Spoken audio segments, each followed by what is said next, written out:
ભવસંભવ ભીતિભેદનમ સુખ સંપદ કરુણાનિકેતનમ વ્રતદાન તપઃ ક્રિયાફલમ સહજાનંદ ગુરુમ ભજે સદા વર્ણિવેશ રમણીય દર્શનમ મંદહાસ્ય રુચિરાનનાંબુજમ પૂજિતમ સુરનરોત્તમે મુદા ધર્મનંદન મહં વિચિંતયે ત્વં સુકાંત વૃતમ કાંતમ ત્વં કાંતમ સર્વદોગતમ ત્વં ગતે દ્વેગ દેવત્વમ ત્વં વંદે ભક્તિકાસુતમ. સર્વ અવતારી સર્વ કારણના કારણ આપણા સૌના મોક્ષદાતા ઈષ્ટદેવ ભગવાન શ્રી હરિના દિવ્ય સાનિધ્યમાં સ્વામિનારાયણ સંપ્રદાય દક્ષિણ વિભાગ અધિષ્ઠાતા દેવ વડતાલવાસી શ્રી લક્ષ્મીનારાયણ દેવ હરિકૃષ્ણ મહારાજની છત્રછાયામાં આપણા ગોધરા મંદિરમાં બિરાજમાન સર્વે દેવોના દિવ્ય સાનિધ્યમાં વૃત્તાલય વિહારમને આંગણે આજના દિવ્ય શાકોત્સવ અને ધર્મસભાના શુભ પ્રસંગે સભામાં ઉપસ્થિત પરમ શ્રદ્ધેય માનસરોવર બાપુ, ઉપસ્થિત ધર્મકુળ આશ્રિત વાલા સર્વે મારા સંતો પાર્ષદો, શ્રીજીના લાડીલા ધર્મકુળ આશ્રિત વાલા સર્વે સત્સંગી હરિભક્તો, ગોધરાના પ્રતિષ્ઠિત અને સર્વ રાજકીય સામાજિક અગ્રગણ્ય મહાનુભાવો, સર્વે પત્રકાર મિત્રો, દરેક હરિભક્તોને, સર્વ ધર્મ પ્રેમી સજ્જનોને અમારા હૃદયપૂર્વક જય સ્વામિનારાયણ. વાલા ભક્તો, ભગવાન શ્રી હરિની અસીમ કૃપાથી આજે ગોધરાને આંગણે આમ તો પૂર્વ વક્તાઓએ પણ કીધું કે જેનું નામ લેતા આપણા હૃદયની અંદર એક પવિત્રતાની લાગણી ઉદ્ભવે એવું ગોધરા, જેના સ્મૃતિની અંદર પવિત્ર ગૌમાતાનું સ્મરણ થતું હોય અને એનું વાત્સલ્ય જ્યાં ઝળકતું હોય એવી આ ભૂમિને આંગણે આજનો આ દિવ્ય શાકોત્સવ આપણે સૌ માણી રહ્યા છીએ. વિશેષ વાત નથી કરવી કારણ કે મને ખ્યાલ છે ઠાર પણ પડી રહ્યો છે, ધીમે ધીમે ઠંડી વધી રહી છે અને પાછા પેટની અંદર ઉપર ઠંડુ નીચે ગરમ એવું છે. અંદર ગરમી થતી હશે જઠરાગ્નિની. પણ આજે આપણે બધા અતિશય ભાગ્યશાળી છીએ કે આજનો પ્રસંગ આપણને કાયમ યાદ રહે એવો દિવ્ય અને અલૌકિક પ્રસંગ આપણે ઉજવી રહ્યા છીએ, એવા સમયમાં ઉજવી રહ્યા છીએ. ભગવાન સ્વામિનારાયણે 200 વર્ષ પૂર્વે જે પોતાના ભક્તને કેમ રાજી કરવા અને ભક્તોનો ભાવ કેમ પૂર્ણ કરવો એવા સંકલ્પથી લોયાની આંગણે જે દિવ્ય શાકોત્સવ કર્યો અને એ પરંપરાની અંદર આપણા સંપ્રદાયની અંદર અનેક ઠેકાણે અનેક ગામડાઓની અંદર ભક્તો દ્વારા આ ઉત્સવ કરવામાં આવે છે. પણ આજનો ઉત્સવ એની અલૌકિકતા એ છે કે એક બાજુ આધ્યાત્મિક ચેતના જેનાથી જાગૃત થાય, ધર્મ ચેતના જેનાથી જાગૃત થાય, જીવાત્માના ધર્મ અર્થ કામ મોક્ષ ચારે પુરુષાર્થની જેનાથી પ્રાપ્તિ થાય, ભગવત ધામની પ્રાપ્તિ થાય, ભગવત ચરણની પ્રાપ્તિ થાય, ભગવત સ્વરૂપની અંદર અનુરાગ થાય, આત્મશ્રયનો માર્ગ જેનાથી પ્રાપ્ત થાય એવી સર્વ જીવ હિતાવહ એવી શિક્ષાપત્રી લેખન એના 200 વર્ષ હજુ ગઈકાલે જ પૂર્ણ થયા છે. જેમ આ સંસારની અંદર આધ્યાત્મિક જગત એટલે કે આત્મચેતનાની જાગૃતિની જરૂર છે, એવી ને એવી આ સંસારની અંદર ગર્વથી માથું ઊંચું કરીને જીવવા માટે જે સ્વતંત્રતા અને સ્વાધીનતાની જરૂર છે એનો પર્વ 26મી જાન્યુઆરી આવતીકાલે આવી રહ્યો છે. આપણે બરાબર બંનેની વચ્ચે સામાજિક અને આધ્યાત્મિક બંને ચેતનાની જાગૃતિના સમયના મધ્યમાં બેઠા છીએ. ભગવાન શ્રી હરિ આ સંસારની અંદર અનેક જીવાત્માના કલ્યાણને અર્થે જે સદ્ધર્મનો માર્ગ એ મહારાજે ષડંગી સંપ્રદાય દ્વારા પ્રવર્તાવ્યો. અમે ઘણી વખત આ વાત કહેતા હોઈએ કે આ માર્ગ કોઈ અજાણ્યો ને નવો માર્ગ નથી. ઘણી વખત આપણી દ્રષ્ટિથી ઓજલ હોય એટલે આપણને એનું જ્ઞાન ન હોય, આપણી શ્રવણ શક્તિ આપણી ત્યાં સુધી ન પહોંચી હોય એટલે આપણને એનું જ્ઞાન ન હોય.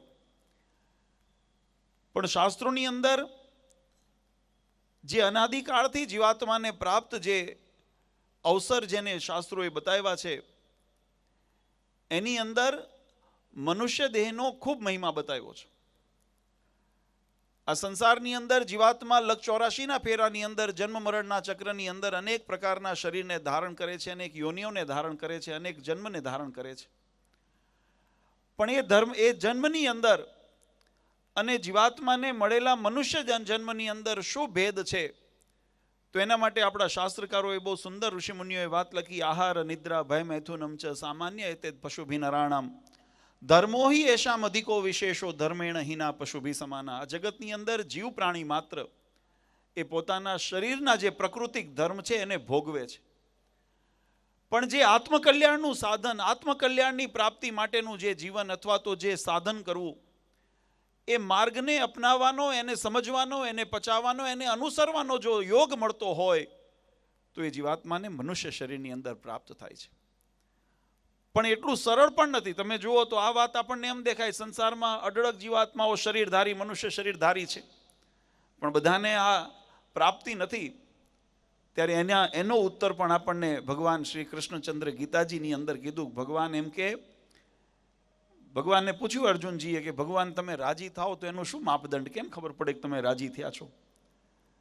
ત્યારે ભગવાન કૃષ્ણચંદ્રે અર્જુનજીને ઉત્તર કર્યો કે હે અર્જુન, જે અમારું ભજન કરે છે, જે અમારું પ્રીતિએ સહિત ભજન કરે છે, એના ઉપર અમે રાજી થઈએ છીએ ને ત્યારે અમે એને સદબુદ્ધિ આપીએ છીએ ને યોગ દદામી બુદ્ધિ યોગમ તમ. અમે મહારાજ કે એને અમે સદબુદ્ધિ આપીએ છીએ અને એવો યોગ આપીએ છીએ કે એને અમારા સ્વરૂપની અંદર, અમારા મૂર્તિની અંદર હેત થાય, અમારી પ્રાપ્તિ થાય. એટલે આ સંસારની અંદર સર્વશ્રેષ્ઠ જો કોઈ પ્રાપ્તિ આપણને જો થઈ હોય, આ સત્સંગ ઓળખાણો હોય, ભગવત આપણને ચરણ ઓળખાણો હોય, ભગવાનનું સ્વરૂપ આપણને ઓળખાણું હોય, તો એની અંદર માનજો કે આપણું પ્રારબ્ધ તો કામ કર્યું થોડું ઘણું અંશે, પણ એના કરતાં વિશેષ ભગવાનની કૃપા કામ કરી છે, ત્યારે આપણે અહીંયા આગળ આવી શક્યા છીએ. ભગવાનનો રાજીપો છે. બહુ પૂર્વ ગોધરાના ઇતિહાસની વાતો આપણે અહીંયા આગળ કરી અને સંતોએ પણ કીધું, અમારો રાજીપો હોવાનું કારણ કે તમે બધા ભગવાનની આજ્ઞામાં રહી અને ભગવાનની બાંધેલી મર્યાદા અને શિક્ષાપત્રી જે પણ અહીંયા હમણાં સત્કાર્યોના ઉલ્લેખો આપણે કર્યા, આમાં કંઈ આપણે આપણી બુદ્ધિને, આપણે તો મહારાજની આજ્ઞાનું પાલન કરીએ છીએ. કારણ કે આ બધા નિયમો ભગવાન સ્વામિનારાયણ શિક્ષાપત્રીમાં લખ્યા છે. રોગીઓની સેવા કરવી, મૂંગા પશુઓની સેવા કરવી, ભગવાનને ભગવાનના અવતારોનું ધ્યાન, ભજન, ઉપાસના, દ્રષ્ટવા શિવાલયાદિની દેવા ગારાણી વર્તમાની પ્રણમ્ય ત્યાન તદ્દેવ દસમ. જ્યાં જ્યાં આધ્યાત્મિક અને સામાજિક એ ચેતનાનો સમન્વય કરી મહારાજે આપણને આદેશો કર્યા છે, એટલે આપણે તો એનું પાલન કરીએ છીએ. અને આપણે જો એનું પાલન કરશો ને, તમે બાપુજી પૂજ્ય મહારાજશ્રી ઘણી વખત દ્રષ્ટાંત આપે છે. આમ તો ગોધરાના સમાજ ઘણો બધો વેપારી સમાજ છે, એટલે એને ખ્યાલ હોય. આપણે ત્યાં વાણેતર રાખ્યો હોય, માણસ રાખ્યો હોય, કપડાની દુકાન હોય અને કોઈ ગ્રાહક આવે એટલે તમે જાઓ કોઈ જગ્યાએ દુકાનની અંદર કપડું લેવા, એટલે તમે એને પોતાની જે પસંદગી હોય તમે એને દર્શાવો કે મને લાલ કપડું આપો, પીળું કપડું આપો, લીલું કપડું આપો, લીટીવાળું આપો, ચોકડીવાળું આપો વગેરે, જે આમ કપડાને મલમલનું આપો, સિલ્કનું આપો, જે પણ ઊની આપો, જે પણ તમારી ભાવના હોય. હવે એ વેપારીનો જે માણસ હોય ને, એ માણસ ત્યાં જઈને એને અલગ અલગ પ્રકારના તાકા એને બતાવે કે જો આ તાકો છે, આ તમે જે કીધું એ પ્રમાણેનો છે, આ બધું બતાવે. એક સમય એવો આવે કે આ નહીં, આ પસંદ નથી, ના પસંદ નથી, લગભગ 25, 50, 100 ઢગલા ત્યાં કરાવે અને પછી છેલ્લે ઊભો થઈને જઈએ, મને આમાંથી પસંદ નથી આવ્યું એમ કે ઊભો થઈને જતો રહે. આ ઊભો થઈને જતો રહે ને, એટલે એને લીધું ન લીધું બહુ મહત્વનું નથી, પણ આનો શેઠ જે છે ને, એ તમારી જે એનો માણસ હોય ને એની નિષ્ઠા જોવે. જો એ નિષ્ઠાથી કાર્ય કરતું હોય, એને પોતાના જે પુરુષ પ્રયત્ન કર્યો તો એનો પ્રોત્સાહન મળે, બિરદામણ, એનો પગાર ન કપાય. ઓલા લીધું કે ન લીધું એ મહત્વનું નથી, પણ તમે તમારી નિષ્ઠાથી. આ જ વચનામૃતની અંદર ભગવાન સ્વામિનારાયણે બહુ સુંદર દ્રષ્ટાંત આપીને સમજાવ્યું. મહારાજ કે આ સંસારની અંદર જીવાત્માને 2 પ્રકારના શત્રુઓ પીડતા હોય. એક બાહ્ય શત્રુ જે હોય, જેને સંગ દોષ કહેવાય, દેશકાળ કહેવાય વગેરે, આ બહારથી જીવાત્માને પ્રભાવ કરે છે. અને એક શત્રુ અંદર આપણા રહેલા છે, જેમ હમણાં માનસરો બાપુએ પણ વાત કરી, કામ, ક્રોધ, લોભ, મોહ, મત્સર, માયા, ઈર્ષા, તૃષ્ણા. આ બધાની સામેનું જે દ્વંદ છે, જે એની સામેનું યુદ્ધ છે, એ યુદ્ધની અંદર તમારો વિજય એટલો મહત્વનો નથી, પણ તમે એને નિષ્ઠાપૂર્વક તમે એને લડ્યા છો ને, એ મહત્વનું છે. તમારો ધણી હોય, તમારો માલિક હોય, એ જેમ તમારા નિષ્ઠા ઉપર ન્યોછાવર થાય એમ પરબ્રહ્મ ભગવાન પુરુષોત્તમ નારાયણ તમે પ્રમાણિકતાથી જ્યારે એની સેવા કાર્યની અંદર, એની ભક્તિ કાર્યની અંદર, તમારા અંતઃશત્રુને ડામવાના કાર્યની અંદર તમે જો પ્રવૃત્ત હો ને, તો મહારાજ કે, મહારાજે તો બહુ દ્રષ્ટાંત બહુ સુંદર આપ્યું એની અંદર. મહારાજ કે એમાં કોઈ બંધ બેસતી પાઘડી ન પહેર્યો, પણ મહારાજે દ્રષ્ટાંત એવું આપ્યું કે સામે કોઈ ગરીબ કોઈ વ્યક્તિ હોય, સ્વભાવે કરીને, શક્તિએ કરીને ગરીબ હોય અવસ્થાની અંદર, એની સામે યુદ્ધ કરો અને જીતી જાઓ. એ તો જીત્યો તો એ પણ કહેવાય, પણ એ સરળ હતું કારણ કે સામેનું પાત્ર એ અશક્ત હતું. પણ સામે જો કોઈ આરબની બેરક હોય, કારણ કે એ જમાનાની અંદર ખૂંખાર અને ખતરનાક ગણવામાં આવતી, કારણ કે આપણા દેશ ઉપર અનેક વખત આક્રમણો બધા થયેલા, એટલે ખૂંખાર ને ખતરનાક ને નિર્દય કહેવામાં આવતી. તો એવી જ્યારે આરબની બેરક હોય અને એની સામે જો કદાચ યોદ્ધાની અંદર ગયા હોય, અને એ યોદ્ધાની અંદર ત્યારે તો સમગ્ર જેમ ભારતની સ્વતંત્રતા સંગ્રામ ચાલ્યો ને, ત્યારે કોઈએ નાત જાત દેશ ભાષા પ્રાંતનો ત્યાગ કરી બધા ભારતીય તત્વોને અપનાવ્યું, અને આપણે સ્વતંત્રતા સંગ્રામની અંદર જ્યારે બધાએ ભોગ દીધો ને, ત્યારે આપણને આપણી સ્વતંત્રતા પ્રાપ્ત થઈ છે. એમ મહારાજ કહે કે જ્યારે એવા બધા કોઈ વ્યક્તિ હોય યુદ્ધની અંદર, નહીં તો સામાન્ય રીતે એમ કહેવામાં આપણી વર્ણ વ્યવસ્થાની અંદર એવું એક વ્યવસ્થા પૂર્વ આચાર્યોએ, ઋષિમુનિઓએ કરેલી કે દરેકના ગુણધર્મ છે, શરીરની સાથે પ્રકૃતિ જોડાયેલી છે. પ્રકૃતિના જેને આપણે કહેવાય લોહીના ગુણ કહીએ, ડીએનએના ગુણ કહીએ, જીન્સના ગુણ કહીએ, અને આ બધું વૈજ્ઞાનિક છે. આમાં કોઈ એવું અંધશ્રદ્ધા જેવી વાત નથી. અને આ વસ્તુને સમજવાની રીત આપણે ભૂલી બેઠા, અને એટલા માટે લોકો એને અંધશ્રદ્ધામાં ખપાવી દીધી. ને આપણી જે વૈજ્ઞાનિક જે સંસ્કૃતિ હતી, આપણી જે સાકારને જે સત્ય સંસ્કૃતિ હતી, આપણે એનાથી વિકુટા થઈ ગયા. અને એને જાગૃત કરવા માટે આપણે એને એપ્રોચ એ રીતે કરવો પડે, એને જોવાની દ્રષ્ટિ એ રીતે કેળવવી પડે. ત્યારે મહારાજે દ્રષ્ટાંત આપ્યું કે એની સામે કદાચ આરબની ખૂંખાર એવી સેના હોય, અને એની સામે જ્યારે યુદ્ધ કરવા માટે કદાચ કોઈ, માફ કરજો, બ્રાહ્મણ વાણિયા એટલે અમારા જેવા ઢીલા પોચા કહેવાય, અમારો સ્વભાવ એવું કહેવાય. હવે પછી તો પરશુરામનો એમ તો શાસ્ત્રોની અંદર ઉલ્લેખ આવે, પણ છતાંય અમે સ્વભાવથી ગરીબ હારા. એટલે મહારાજ કે એવા કોઈ જઈને યુદ્ધમાં આવે, હવે એના ધણીને ખબર છે કે આની સામે કદાચ જીતે કે ન જીતે કંઈ મહત્વનું નથી, પણ એને નિષ્ઠાથી રાષ્ટ્ર સેવા માટે પોતાનું પ્રાણ કુરબાની જે તૈયારી બતાવી, સેવાનો જે તત્પરતા બતાવીને એને એના ઉપર એનો રાજીપો ઉતરે ને ઉતરે. એમ ભગવાન સ્વામિનારાયણે પણ આપણને સત્સંગની અંદર એ ચીજ શીખવાડી કે આપણી સનાતન વૈદિક પરંપરાની અંદર જે આત્મકલ્યાણ માટે ઉપાસના અને ભક્તિનો માર્ગ, અને સાથે સાથે સેવા મુક્તિશ્ચ ગમ્યતામ, જે માનવ સેવાના જવાબદારીના ભાગરૂપે આપણી એકલી જો બંને જવાબદારી, શાસ્ત્ર આપણને છે ને કોઈ એક તરફ બાંધતું નથી. એ ચારે દિશાની અંદર આપણને આનો ભવંતી, આપણે કહેવાય ચારે દિશાના જે સદગુણો છે, સદવિચારો છે ને, એને પોતાની અંદર સ્વીકારવાનું આપણને સનાતન. અને આપણી વિશ્વની એક જ એવી સંસ્કૃતિ છે કે જે સંસ્કૃતિ એ પોતાની ભૂમિને, પોતાના રાજ્યને, ઘણાને હોમલેન્ડ કહેવામાં આવે છે, ઘણાને નેશન કહેવામાં આવે છે, ઘણાને કન્ટ્રી કહેવામાં આવે છે, પણ આપણી ભારતીય વૈદિક સંસ્કૃતિ આપણને પોતાની માતૃભૂમિ, માતૃભૂમિ કહેવામાં આવે છે, અને આપણને એની સાથે માનો સંબંધ બાંધેલો છે.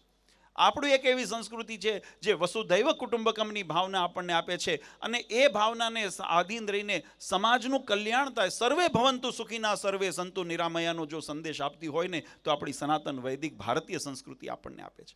અને એનું પોષણ થાય. અને એ પોષણ કઈ રીતે થાય? જો શરીરના જીવનના, અમે ઘણી વખત કહીએ છીએ, આપણી જીવનયાત્રા બે પ્રકારની જીવીએ છીએ. એક શરીરના માધ્યમથી, જેને માધ્યમથી સંસારના જે પંચ વિષય છે, ભોગ છે, એનો આપણે ભોગતા કરતા હોઈએ, એનો ઉપયોગ કરતા હોઈએ, સમાજના સંસારના વ્યવહારો છે, સંબંધો છે, સેવાના કાર્યો છે, એને આપણે કરતા હોઈએ. તો એના દ્વારા જીવાત્માનું પોતાનું શ્રેય થાય, એનું કીર્તિ મળે, એને યશ મળે, અને એના સદગુણ પુણ્ય ફળની એને પ્રાપ્તિ થાય, એવો શાસ્ત્રની અંદર એનું નિરૂપણ અથવા ફળશ્રુતિ બતાવી છે.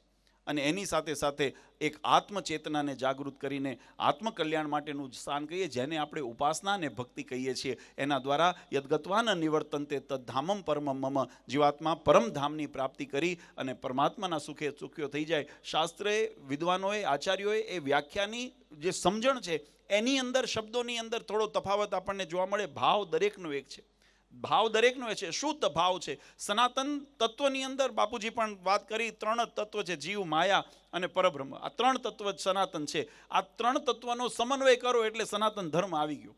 ચોથું તત્વ જ નથી.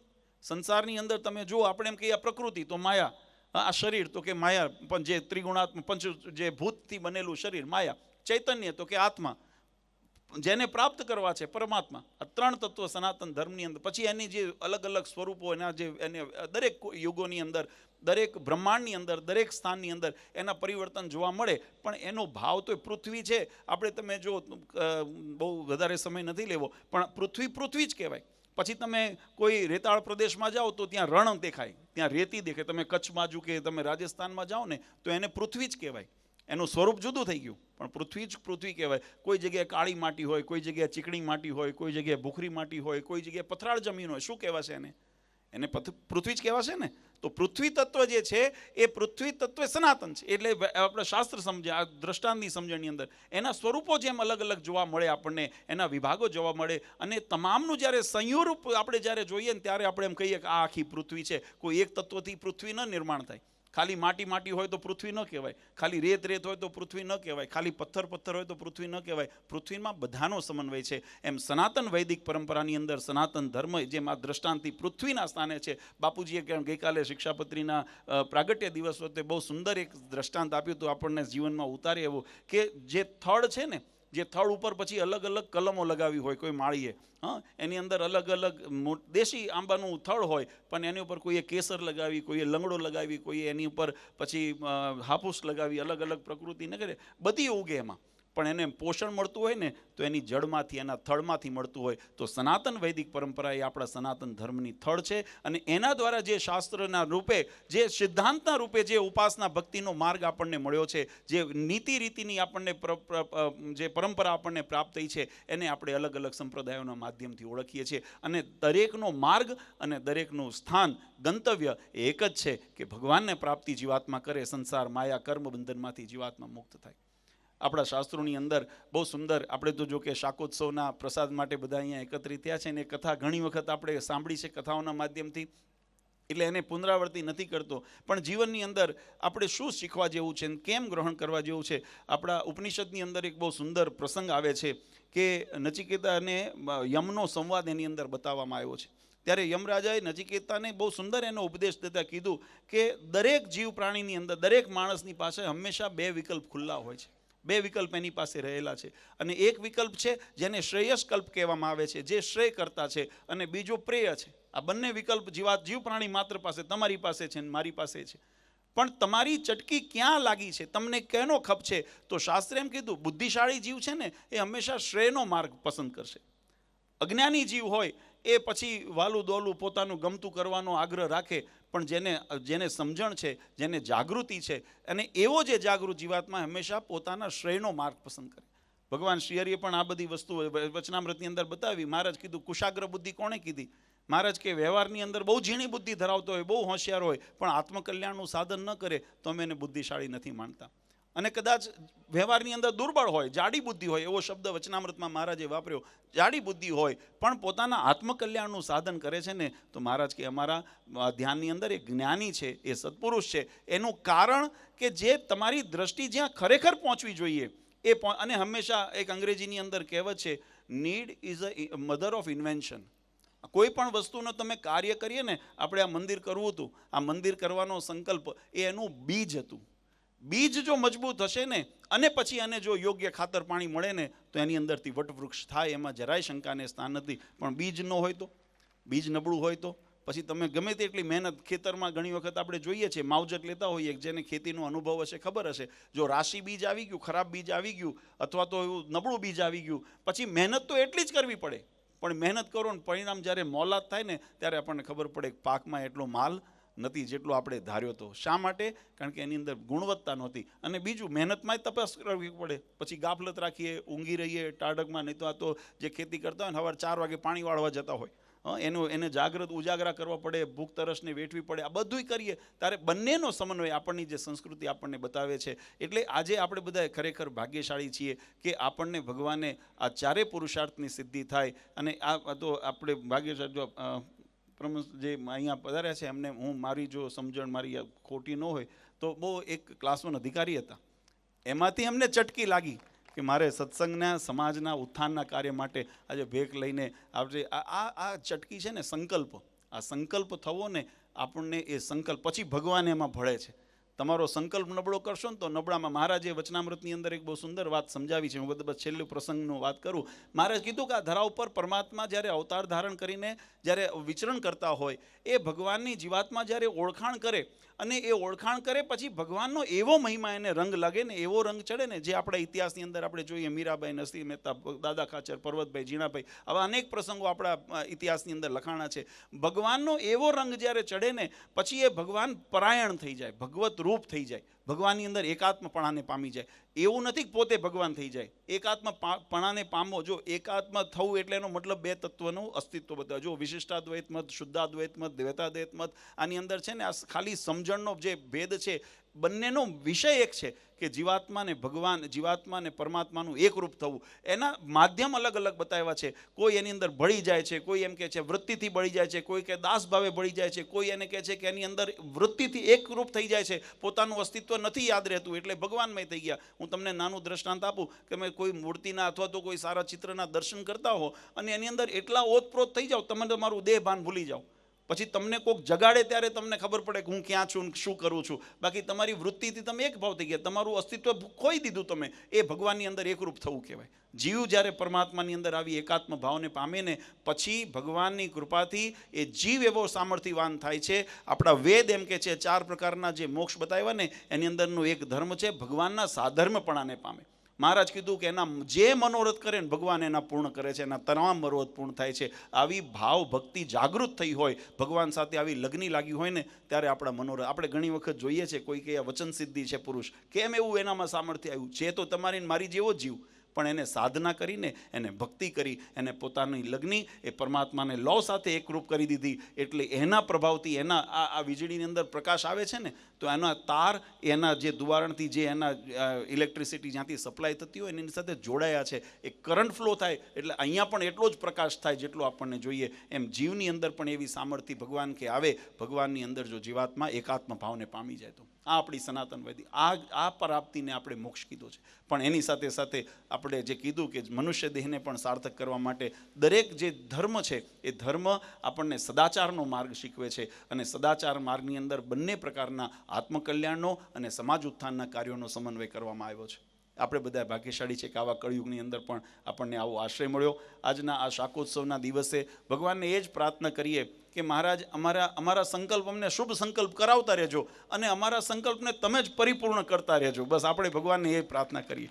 કારણ કે જ્યારે આ જગ્યા જોવા આવ્યા હતા ને ત્યારે થોડું આમ વગડા જેવું હતું. બાપુજીને અમે મોટા બહેનને અમે આવ્યા હતા જોવા, હરિભક્તોનો આગ્રહ હતો ત્યારે એમ થતું કે આ વિસ્તારની અંદર પણ અત્યારે જો તો તમે નંદનવન જેવું ઊભું કરી દીધું છે, વૃંદાવન જેવું લાગે. અને આનું નામે આપણે સાર્થક કર્યું. કારણ કે શિક્ષાપત્રીની અંદર ભગવાન સ્વામિનારાયણે જ્યારે વડતાલની અંદર હરિકૃષ્ણ મહારાજ રાધાકૃષ્ણદેવ પધરાવ્યા પછી મહારાજે શિક્ષાપત્રીની અંદર પ્રથમ શ્લોક લખ્યો કે એની અંદર વૃંદાવન વિહારમ તમ શ્રી કૃષ્ણ હૃદય ચિંતયે, એવું શ્લોકની અંદર ભગવાને મંગલાચરણ કરેલું છે. અને આપણે પણ એવો ભાવ કીધો જે ભગવાન વડતાલમાં બિરાજે છે એ જ ભગવાન વડતાલથી ગોધરાની અંદર બિરાજે એટલે આપણે એનું નામ વડતાલે વિહારમ એવું આપણે નામ આ સોસાયટીનું નક્કી કર્યું. અને ભગવાનની જો આમનો સાક્ષાત્કાર પ્રતિષ્ઠા તો હજુ આવતા વર્ષે આપણે કરશું, પણ ભગવાન અહીંયા ઓલરેડી આપણા વચ્ચે મધ્યમાં બિરાજી ચૂક્યા છે. એનું પ્રમાણ જોઈતું હોય તો આ મંદિરના નિર્માણ કાર્ય અને નીચેનો હોલ જ્યારથી ચાલુ થયો છે ત્યારથી એક એવો પ્રસંગ, એક એવો ઉત્સવ નથી થયો, બાકી નથી રહ્યો કે જે સત્સંગની અંદર ન ઉજવાણો હોય. અહીંયા કોઈ એવો પ્રસંગ અને ભગવાનની ભક્તિ ઉત્સવની સાથે સાથે માનવ સેવાના કાર્ય.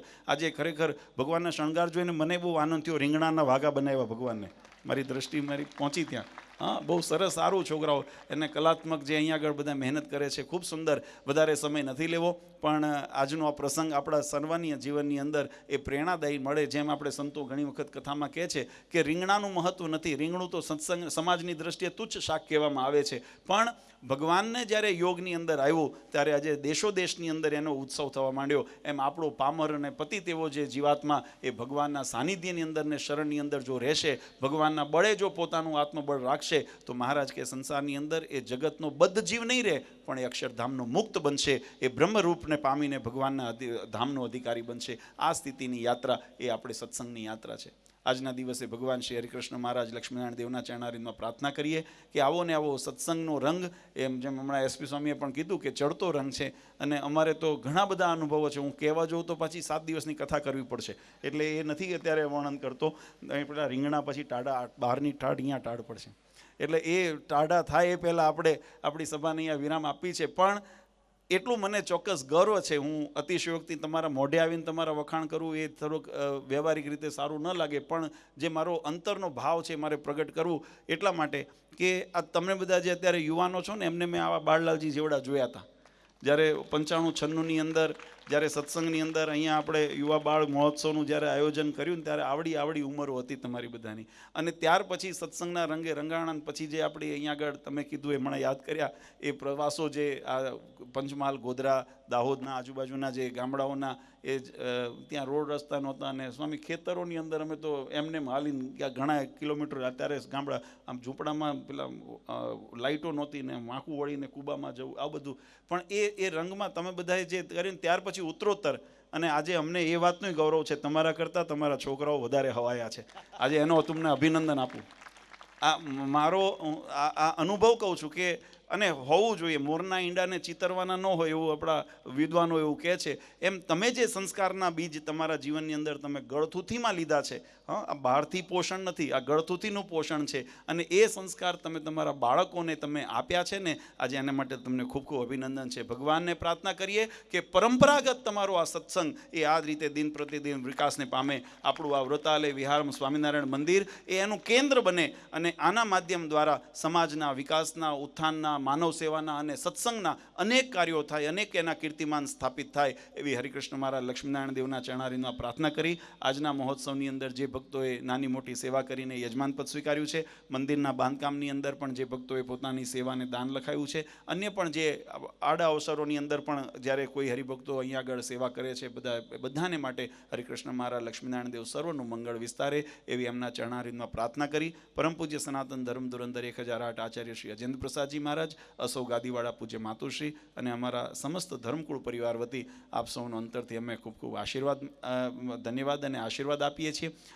બાળલાલજીના જન્મોત્સવ, આમ તો આ રિવાજ બધો આ તમે બાળકો રાજી થાય એટલે અમારે કરતા હોઈએ. અમને એમ થયું કે આ ઘરમાં બેસીને કરું, તો આ વડતાલે અમારું ઘર જ છે ને, આ અમે ગોધરા અમારું અહીંયા પરિવાર સાથે, તો અહીંયા આગળ કરશું. એટલે આ બાળકોને રાજી કરવા તમને પણ ખૂબ ખૂબ અમે અમારા સમગ્ર ધર્મકુળ પરિવાર વતી ખૂબ ખૂબ અંતર થઈ આભાર અને આશીર્વાદ આપીએ છીએ. ભગવાન સૌનું મંગળ વિસ્તારે અને મહારાજ સૌનું ભગવાન સર્વે ભવંતુ સુખીના, સર્વે સંતુ નિરામયા. બધા માનનીય સામાજિક અને રાજકીય અગ્રગણ્યો, દુદાત સાહેબને બહુ જૂનો અમારો લગભગ 30 વર્ષનો સંબંધ એમનો છે, એટલે ખૂબ સુંદર આજે આવ્યા, મળીને બહુ વિશેષ આનંદ થયો. આમાં ઘણા બધા પરિચિત ચહેરા છે. આ બધાને પણ ભગવાન ખૂબ સુખ્યા કરે અને ખૂબ મહારાજનો રાજીપો બધા ઉપર ઉતરે એવી ભગવાન શ્રીના ચરણારવિંદમાં પ્રાર્થના કરી મારી વાણીને વિરામ આપું. બોલો સ્વામિનારાયણ ભગવાનની જય. ખૂબ સુંદર